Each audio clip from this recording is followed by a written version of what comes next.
Russia moves to give authorities power to cut off internet access. The Russian government has granted Roskomnadzor, the country's communication watchdog, the authority to block websites and disconnect Russia's internet segment from the global network starting March 1st, 2026. The move, reported by Ukraine's Center for Countering Disinformation, has sparked concerns about increased online censorship and restricted access to independent information.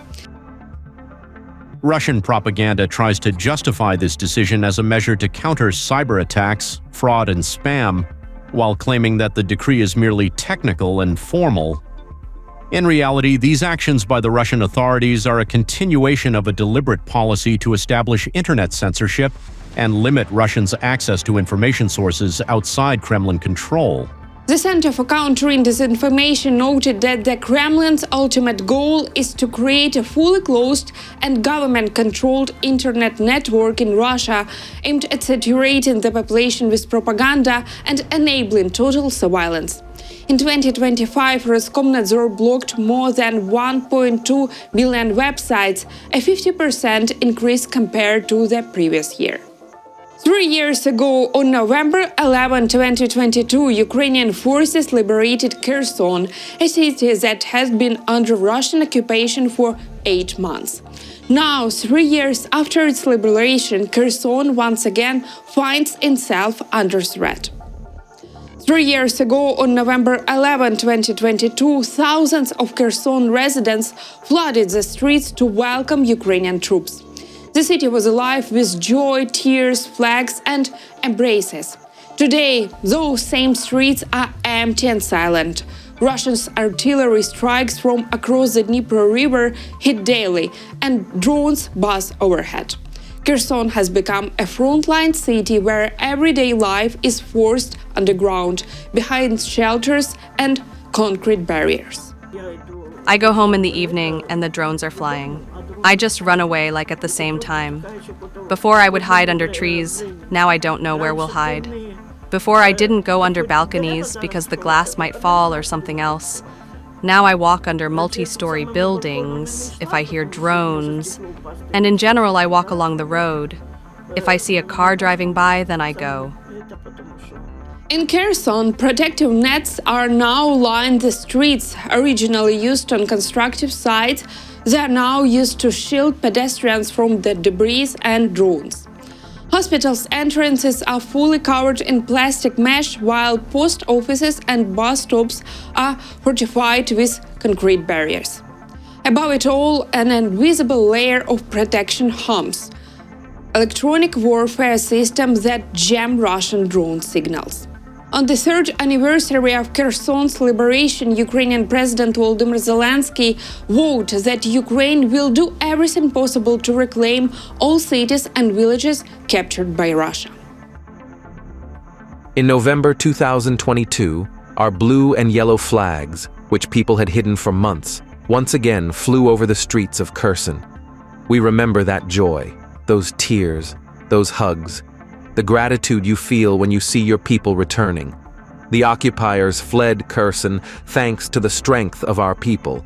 And it is that same strength of our people that allows us to protect lives and to rebuild after the strikes, which are practically a daily occurrence.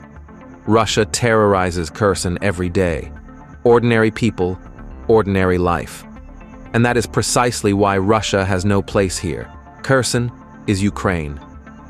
These are people who value life and truly rejoice when those who defend life achieve results.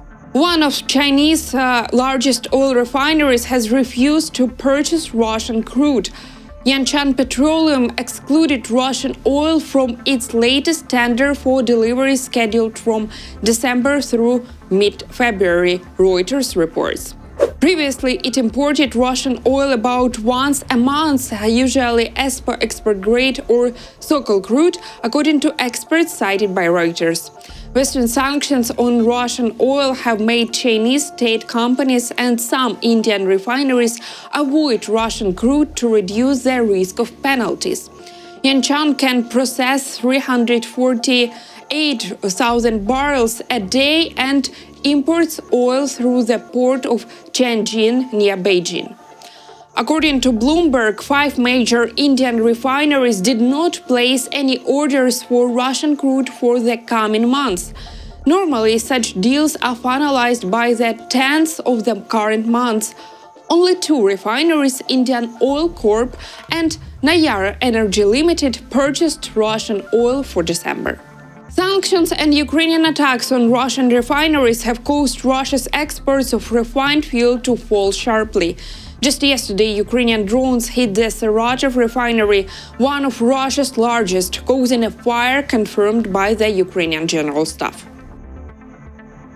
As part of efforts to reduce the military and economic potential of the Russian aggressor, Ukrainian defense forces struck the Saratov oil refinery in Russia's Saratov region overnight on November 11th. The facility produces more than 20 types of petroleum products, including petrol, fuel oil, diesel, vacuum gas oil, and technical sulfur, and is involved in supplying the Russian occupation army. A series of explosions was reported, followed by a large-scale fire in the area. The extent of the damage is still being assessed. The European Commission has begun setting up a new intelligence body under the leadership of President Ursula von der Leyen. Its goal is to better utilize information collected by national intelligence services of EU member states, Financial Times reports. The new intelligence unit being set up within the European Commission's Secretary-General will bring together experts from different EU member states' intelligence services and coordinate the collection and the sharing of information among them. Its mission is to centralize intelligence use to support the EU's collective security needs. The move to create the new intelligence unit was prompted by Russia's full-scale invasion of Ukraine and warnings from the Trump administration about a potential reduction in US security support for Europe. In response, Brussels decided to strengthen its own defense capabilities and embark on a major rearmament, the largest since the Cold War. EU institutions aim to build a system that better integrates national intelligence and ensures more coordinated cooperation among member states. The plan to establish the European Commission's new intelligence unit has raised concerns within the European External Action Service, which fears it could duplicate the functions of the existing instance center and potentially weaken its role. Although the plan has not yet been officially presented to all EU member states, it is expected that officers from National Intelligence Service will be involved. Brussels emphasized that the initiative is still in the development stage and has no fixed timeline for the implementation. Intelligence sharing remains a sensitive issue for EU countries, particularly for nations like France, which has strong intelligence capabilities, or Hungary, where the government has pro-Russian leanings.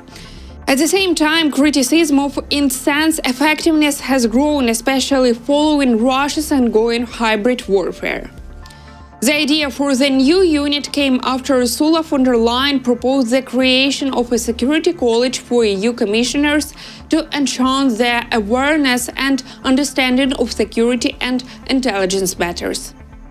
In Romania's Tulcea County, authorities reported the fall of suspected drone debris overnight on November 11 during another Russian attack on the Odessa region. This was confirmed by the Romanian Ministry of National Defense. According to the Romanian Ministry of National Defense, radar detected groups of drones near the border with the country's airspace, prompting the preventive evacuation of air defense system. Bad weather prevented patrol aircraft from taking off. The area where the debris fell is now cordoned off and investigations teams are on the site. At 00.07, a RO alert message was issued for the population in northern Tulcea County. A large number of explosions were observed on the Ukrainian side of the Danube, in the area of the port of Izmail. At 1:09, MON was informed about the impact of an aerial vehicle with the ground in Grindu area, approximately 5 kilometers south of the border. Teams made up of military personnel went on site and reported the presence of possible drone fragments. The area was secured and investigations are to be conducted in the early hours. Meanwhile, Russian propaganda is actively spreading an FSB claim about an allegedly foiled special operation by Ukraine and the UK, which supposedly aimed to stage a provocation in Romania. This was reported by Ukraine's Center for Countering Disinformation under the National Security and Defense Council. The FSB claims that Ukrainians plan to steal a Russian MiG-31 aircraft equipped with a Kinzhal missile to allegedly stage a provocation at NATO's largest base in Constanța, Romania. Spreading such false accusations is a typical tactic of Russian intelligence agencies. Previously, Russia's Foreign Intelligence Service and its head, Sergei Naryshkin, repeatedly promoted sensational revelations, claiming that Ukraine, together with the UK, was preparing bloody provocations in the Baltic Sea, Poland, and other NATO countries.